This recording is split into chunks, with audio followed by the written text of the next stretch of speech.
Ako po si Catherine Badillo. Meron pa akong 3 questions sa iyo.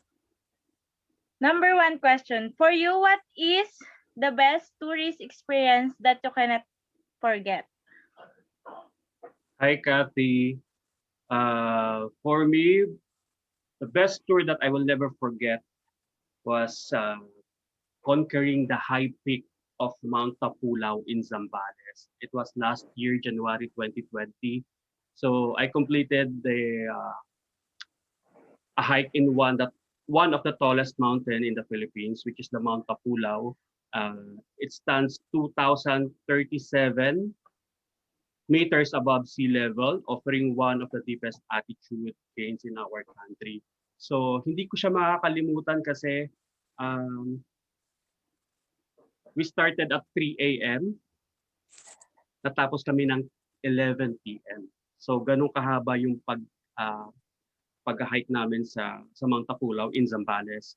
So ang nakakatawa pa dito, hindi ko in-expect pagdating doon, sobrang lamig pala ng weather sa taas. So wala akong dalang jacket, umuulan, wala akong dalang payong or kapote. Kung ano yung suot ko, yun lang talaga. So very challenging yung time na yon noong nag-tour ako sa Zambales. So, number 2 po. In your experience about tourists, what service they have, it is good for you or not? Service. Well, ilang beses na ba ako nag-travel? So, when we say service, iba-iba kasi yan eh. Merong good, merong bad. Pero mas marami pa rin yung good kasi as we know naman kung ano ang nai-offer ng Filipino, and we know that Filipino are very hospitable when it comes to tourists. Kahit local man yan or ma-foreign, open arms sila na mag-welcome sa mga tao. Kung merong bang mga bad experience, bad service experience, it's actually mga minor lang siguro yung mga naranasan ko, like lack of coordinations, ganon. And then later on, nagagawa naman ng paraan at naibibigay naman yung mga expectation namin o ako, naibibigay nila yung expectation na gusto ko from them. Okay po. Number 3, namely, one tourist spot that have you visited? Have visited. Actually, having traveled extensively around the Philippines, I am always asked about my favorite place.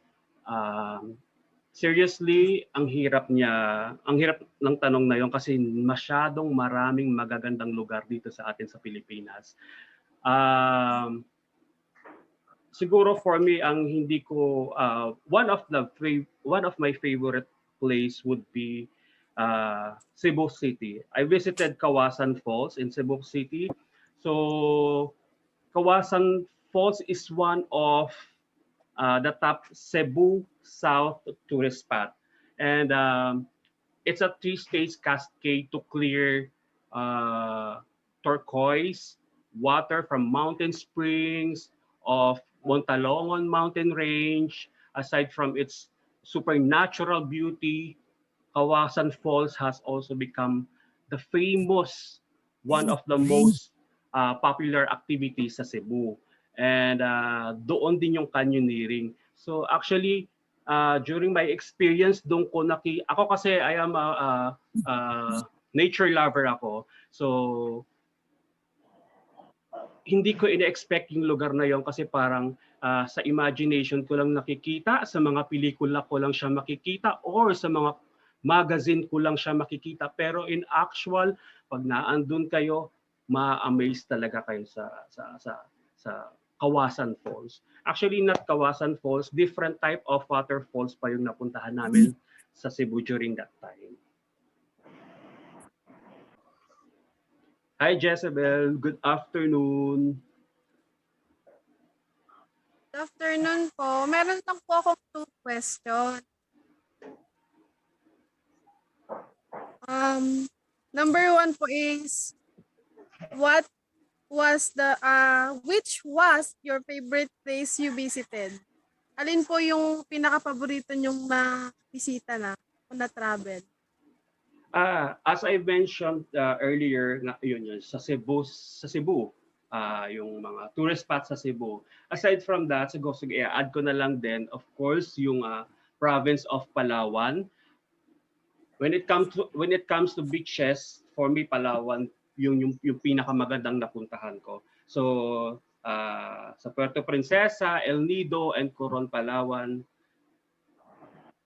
hindi ko siya makakalimutan dahil as in talagang wow, ma-amaze ka sa ganda ng mga beaches ng Palawan.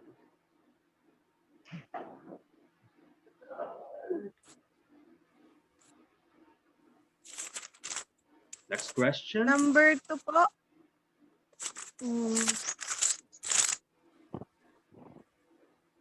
If you have some chances to travel, where do you want to go po?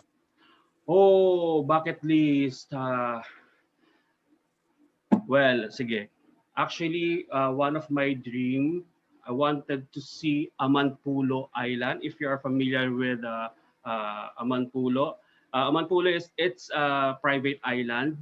So never pa akong nakakapunta doon. Pero I think Amanpulo, I'm not sure if it's part of Sulusi or something like that. Walang private plane lang ang nakakapunta dyan. So I hope someday mapupuntahan ko ang Amanpulo. And aside from Amanpulo, of course, I wanted to visit Siquijor.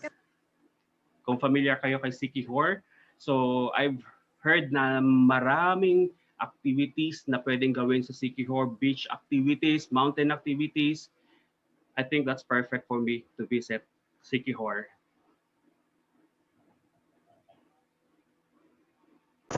Hi, Ash. Hi.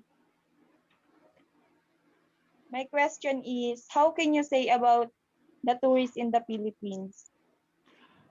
Tourists in the Philippines. Well, as the country's official tourism slogan, it's more fun in the Philippines because whatever type of travel adventure we are looking for, or you're bound to discover a fun experience here in our country, and why the Philippines deserve to be on top of our travel bucket list. Kasi naman, ang Pilipinas, summer weather for almost all year, di ba? Parang lagi tayong summer. And then, aside from that, friendly at warm people. Yung mga travel natin, actually may makukuha ka ng mga budget-friendly destinations. At meron din tayong, syempre pinagmamalaki natin yung Philippine beaches and island.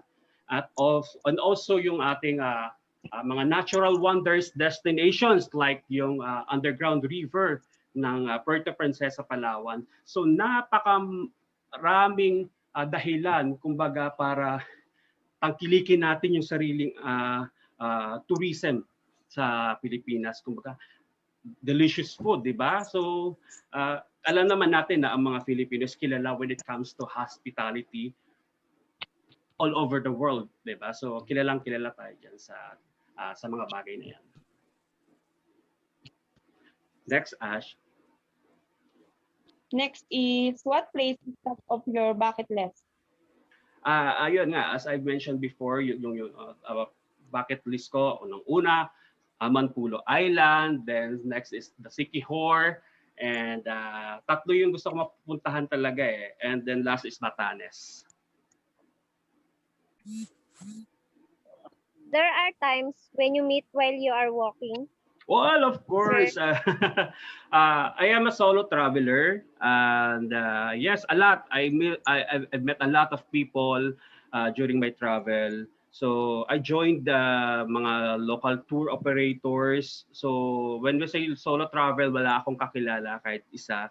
And then I was able to meet new friends during my travel. Ang dami. So siguro simula nung nag-travel ako, especially sa mga hiking travel ko, mas marami ako na-meet ng mga friends doon.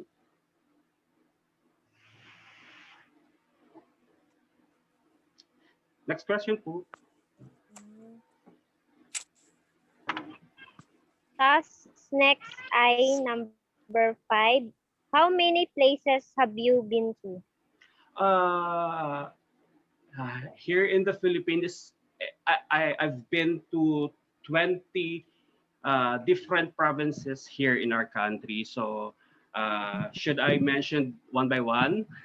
So okay, so let's start from the northern part or upper part of the Philippines. So I've been in Ilocos Norte, Ilocos Sur, La Union, Baguio, Nueva Ecija, Pangasinan, Zambales, Pampanga, the province of Rizal, to be specific, in Tanay, Batangas, Cavite, Quezon Province, Bicol, Bataan, and of course the province of Palawan, Cebu, Boracay, at sa Mindanao naman sa Davao, General Santos, and Cagayan de Oro.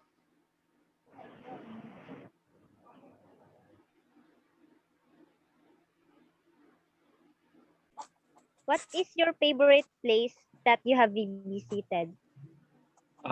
Favorite place that I have visited was, yan nga, I have My mentioned God. earlier, is the yung Cebu, sa Cebu.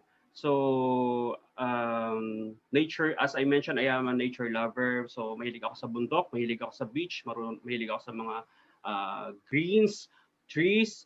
So Cebu, ang dami niyang naipakita sa aking magagandang tourist spot doon. So like for example nga, yung Kawasan Falls, as in super talagang exciting, super ganda. Hindi ko talaga siya makakalimutan. As in talagang forever ko na siyang maaalala habang nabubuhay ako.